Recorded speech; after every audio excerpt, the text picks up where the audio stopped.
Hi everyone, welcome to Varnajalam designs. இன்றைக்கி இந்த வீடியோவில் நைஃப் ப்ளீட்ஸ், அதாவது சிங்கிள் ப்ளீட்ஸ் எப்படி வைக்கிறதுன்னு பார்க்கலாம். ப்ளீட்ஸோட சைஸ்க்கு ஏற்ற மாதிரி உங்களுக்கு துணி எக்ஸஸாக தேவைப்படும். 1 இன்ச்லேயும் வைக்கலாம், 2 இன்ச்லேயும் வைக்கலாம். ஆனால் இந்த சிங்கிள் ப்ளீட்ஸ்க்கு 1 இன்ச்சில் வச்சாலே பார்க்குறதுக்கு அழகாக இருக்கும். அடுத்து அப்ராக்சிமேட்டாக ஒரு அளவு வச்சு இந்த மாதிரி ஒரு கிளாத் எடுத்துக்கலாம். இதில் ப்ராக்டிஸ் பண்ணால் உங்களுக்கு ரொம்பவே ஈஸியாக இருக்கும். இடுப்பு சுற்றளவு எவ்வளவோ அதுக்கு 3 மடங்கு துணி எடுத்துக்கோங்க. இதோட ஹைட் வந்து 6.5 இன்ச், அதுக்கப்புறம் வந்து வித்து வந்து 23 இன்ச்சஸ். இப்போ நம்ம 1 இன்ச் சைஸில் தான் ஃப்ளீட்ஸ் வைக்க போகிறோம். அதனால் நீங்கள் பிக்னஸாக இருக்கிறதுனால இந்த மாதிரி மார்க் பண்ணிக்கோங்க. இப்போது நம்ம 1 இன்ச்சில் மார்க் பண்ணுறோம். உங்களுக்கு ப்ளீட்ஸோட சைஸ் இன்னும் பெருசாக வேணும்னா 2 இன்ச்சஸில் மார்க் பண்ணிக்கோங்க. இந்த ப்ளீட்ஸ் வந்து நீங்கள் ஸ்கர்ட்டுக்கு, அப்புறம் பட்டு பாவாடைக்கு, அதுக்கப்புறம் சுடிதார் பேண்ட்டுக்கெலாம் யூஸ் பண்ணிக்கலாம்.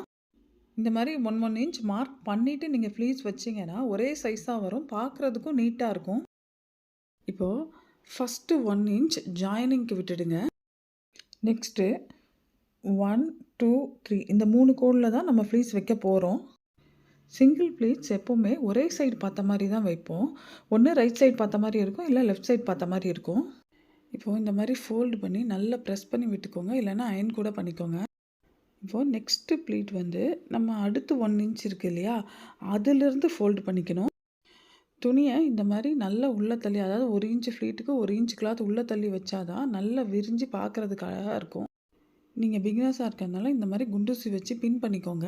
கரெக்டாக ஒரு ப்ளீட் எண்டாகிற இடத்துலேருந்து இன்னொரு ப்ளீட் வைக்கணும். நடுவில் கேப்பே இருக்கக்கூடாது, அப்போ தான் பார்க்குறதுக்கு நீட்டாக இருக்கும்.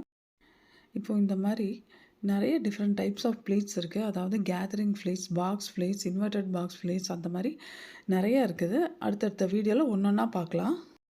இப்போது 1 இன்ச் ப்ளீட்ஸ் வைக்கிறதுக்கு நமக்கு 3 இன்ச் தேவைப்படுது. இப்போது என்ன தைக்க போகிறோன்றதை பொறுத்து அதுக்கேற்ற மாதிரி நம்ம வந்து எக்ஸ்ட்ரா 2 மடங்கா 3 மடங்கான்றதை பார்த்து கிளாத் எடுத்துக்கணும். இப்போது சுடிதார் பேண்ட்டுக்குன்னா கொஞ்சமாக ஃப்ளீட்ஸ் எடுத்தால் போதும். இதே ஸ்கர்ட்டுக்கு நீங்கள் இடுப்பு சுற்றளவை விட 2 மடங்கு துணி எடுக்கணும். அதே மாதிரி பட்டு பாவாடைக்கு இடுப்பு சுற்றளவை விட 3 மடங்கு துணி எடுத்துக்கணும். ஒரு ஃப்ளீட் வைக்கும் போது அதுக்கேற்ற மாதிரி நீங்கள் துணியை உள்ளே தள்ளி வச்சிங்கன்னா தான் நல்லா விரிஞ்சு வரும். இப்போ உங்களுக்கு நல்லா ப்ராக்டிஸ் ஆகிடுச்சுன்னா நீங்கள் வந்து இந்த மாதிரி 1 இன்ச் மார்க் பண்ணாமல் குண்டூசி போடாமலே அப்படியே வச்சு ஃப்ளீட்ஸ் எடுத்து தைக்கலாம். நெக்ஸ்ட் நீங்கள் 1/4 இன்ச் விட்டு ஸ்ட்ரைட்டாக ஒரு தையல் போட்டுக்கோங்க. அதே மாதிரி இந்த ப்ளீட்ஸ் வைக்கும் போது கிளாத்தோட மேல் பக்கத்துலேருந்து வைங்க, உள் பக்கத்துலேருந்து வைக்கக்கூடாது. இப்போ இந்த மாதிரி தைக்கும் போதே இந்த குண்டூசியெல்லாம் எடுத்துடலாம்.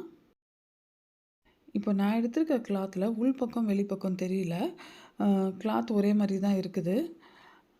காட்டன் கிளாத்தில் இல்லை பட்டு பாவாடையில் அது கிளியராக தெரியும். அப்போ நீங்கள் மேல் பக்கத்துலேருந்து எடுக்கணும்.